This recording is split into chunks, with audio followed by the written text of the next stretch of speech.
जब ये टीम दूसरी सीढ़ी चढ़ेगी तो वहां समुद्र से लौटी दो आत्माएं भटकती हुई नजर आएंगी। अप्रत्याशित रूप से जियागो के शब्द एक भविष्यवाणी साबित हुए। दक्षिण चीन सागर की यह यात्रा एक अशुभ शगुन की शुरुआत करती प्रतीत हुई, लेकिन उनके प्रस्थान के आसन होने के कारण शर्ली यांग को इस मामले को चुपचाप अपने दिल में छिपाना पड़ा। अगला कदम दक्षिण चीन सागर यात्रा के लिए आवश्यक सामग्री तैयार करना था। जब वे एक जहाज की तलाश कर रहे थे तो बाजार में कोई जहाज नहीं था जो उनकी आवश्यकताओं को पूरा करता हो। कोरल बॉस के परिचय के माध्यम से उन्हें एक स्थानीय साहबाईवू मिला। केवल उसके पास वह जहाज था जिसे हर कोई अपने हाथों में लेना चाहता था, लेकिन यह आदमी बहुत अजीब था। उससे मिलने के बाद उसने किसी को मेज पर एक लकड़ी का बक्सा रखने के लिए कहा। बक्से के अंदर टूटे हुए जेल का एक टुकड़ा था जिसमें से मछली जैसी गंध आ रही थी। उसने हुबेई और अन्य लोगों से डील खरीदने के लिए कहा। हुबेई को उससे कुछ मांगना था, इसलिए उसे तुरंत सहमत होना पड़ा। तब बाईबू ने कहा कि वास्तव में उसके हाथ में एक जहाज है जो मूंगा सर्पिल समुद्र में प्रवेश कर सकता है। यह सुनकर मोटा आदमी खुशी से मुस्कुराया और बाईबू से नाव देखने का आग्रह किया, लेकिन बाईबू ने उसे रोक दिया। चाहे वह कितना भी बहादुर क्यों न हो, उसने रात में नाव देखने की हिम्मत नहीं की और उसे तब तक इंतजार करना पड़ा जाने से पहले भोर। मोटे आदमी ने बेवजह कारण पूछा। हुबेई ने बाईबू को विदाई दी और होटल लौट आए। अप्रत्याशित रूप से इस टूटी हुई प्राचीन जेट की एक महान उत्पत्ति थी। यह पता चला है कि यह टूटी हुई प्राचीन जेट समुद्र तल पर हेंटियन विभाग के अवशेष हैं और इसका उपयोग देवताओं की पूजा करने और हेक्साग्राम को ठीक करने के लिए किया जाना चाहिए।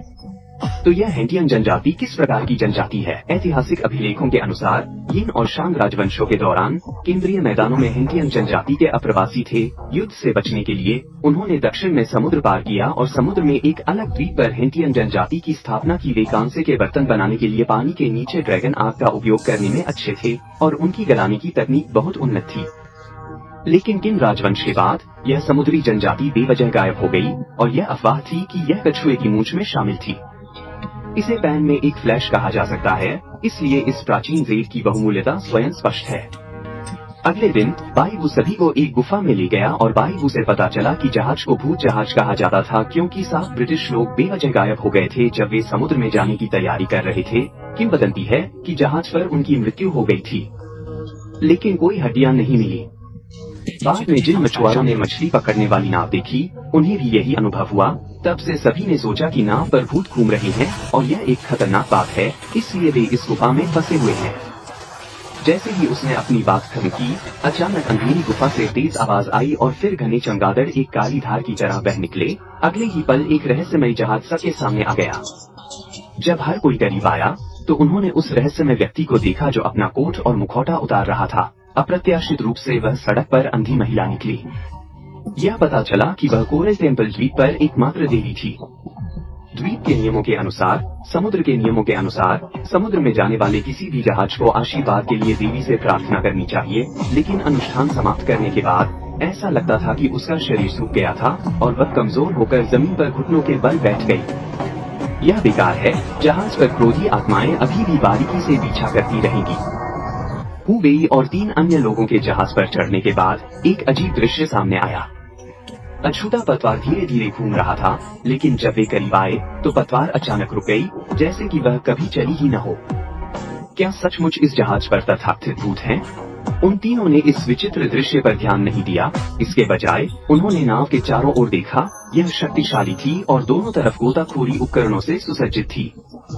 हु को निचले केबिन में 2 तोपें भी मिली। बेई ने मौके पर ही नाव खरीदने का फैसला किया।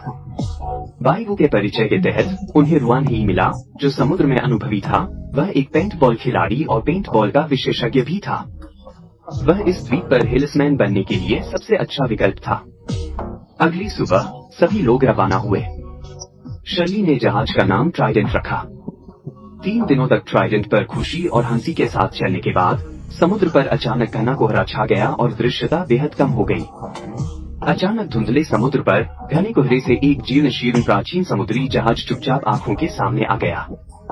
जहाज पर एक चमकदार लालटेन के अलावा और कोई रोशनी नहीं थी और धनुष पर कोई भी नहीं था और दरवाजे और खिड़कियां कसकर बंद कर दी गई। जहाज के शीर्ष पर मौजूद बॉस रुआन ही सहित हर कोई स्तब्ध था। यह दृश्य एक अजीब मतिभ्रम जैसा था, अविश्वसनीय।